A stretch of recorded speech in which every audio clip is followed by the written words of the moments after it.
Hello friends, আজকে আমি বানাবো ধোকা।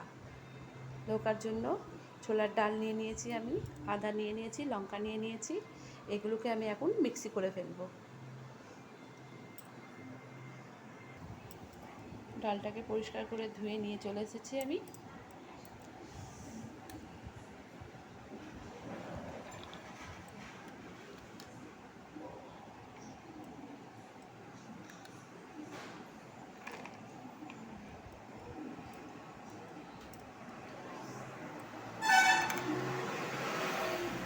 আদা লঙ্কাগুলো দিয়ে দেবো,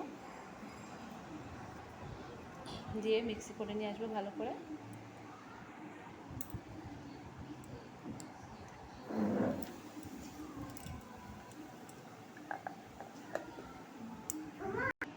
ডালটা বেটে নিয়ে চলে এসেছি। লবণ, হলুদ, খাওয়ার সোডা, ডালটাকে সুন্দর করে এবার আমি একটু মেখে নেব, ভালো করে ফেটিয়ে নেব।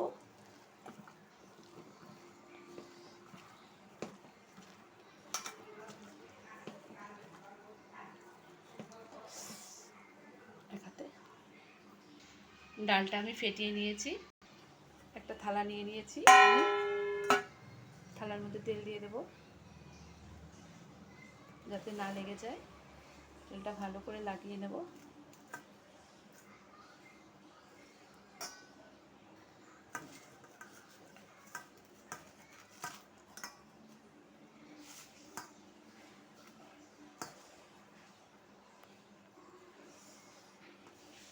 তেলটা একটু বেশি পড়ে গেছে, অসুবিধা নেই। এবার এটা দিয়ে দেবো আমি।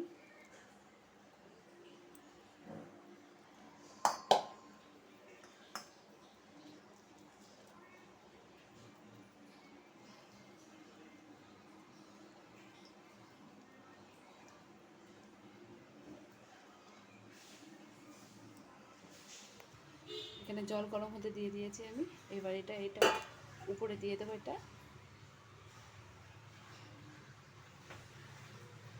তারপর একটা ঢাকনি দিয়ে দেবো। ঢাকনাটা দিয়ে দিলাম।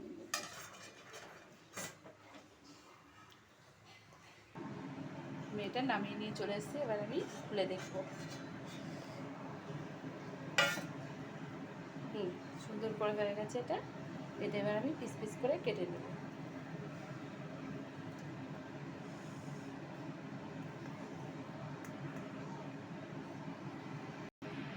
আমি কিন্তু সুন্দর করে কেটে নিয়ে চলে এসেছি। এটা একটু ছোট করতে হবে, একটু বড় বড় করে কেটেছি, দেখতেই পাচ্ছেন। এটাকে এবার নিরামিষভাবে একটা তরকারি রান্না করব, ধোকাটাকে। এগুলোকে আমি এবার ভেজে নেব। কড়াইয়ে তেল দিয়ে দিয়েছি, তেলটা গরম হলে আমি একে একে ভাজবো।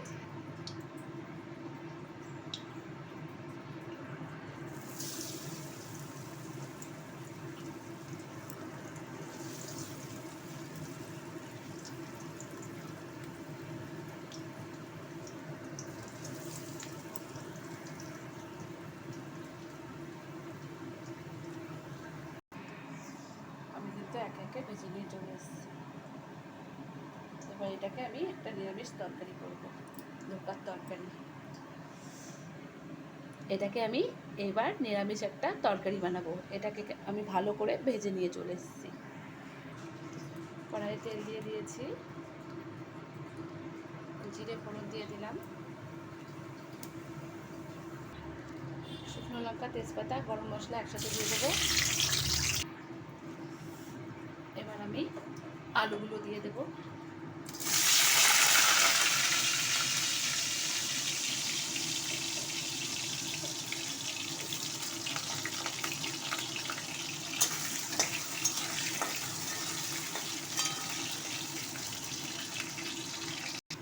আলুটা আমার ভাজা ভাজা হয়ে গেছে। এবার আদা, জিরে, লঙ্কা বাটাটা দিয়ে দেবো। দিয়ে মশলাটা কষে নেবো আমি ভালো করে।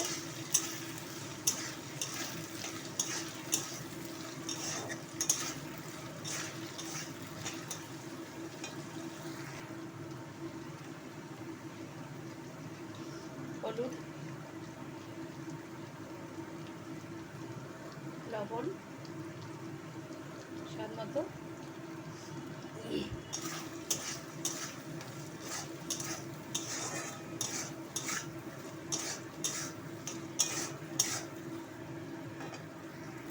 মশলাটা আমার কষানো হয়ে গেছে, এবার আমি জল দিয়ে দেবো।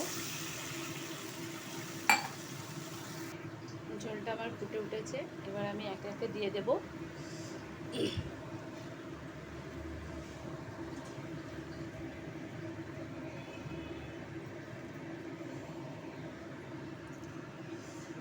সাথে ধনেপাতাগুলো দিয়ে দেবো আমি,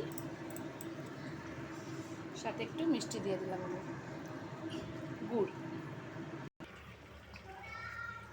ধোকার তরকারিটা আমার হয়ে গেছে, আমি এবার এর মধ্যে একটু গরম মশলা দিয়ে দেব, একটু ঘি দিয়ে দেব। এবার আমি নামিয়ে নেব। হ্যাঁ বাবা,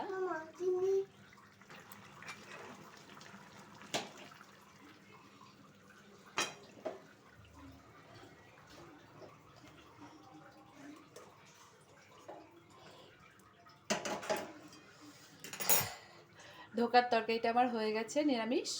আপনাদের যদি ভালো লেগে থাকে লাইক করে দেবেন, সাবস্ক্রাইব করে দেবেন, পাশে বেল বাটনটা ক্লিক করে দেবেন।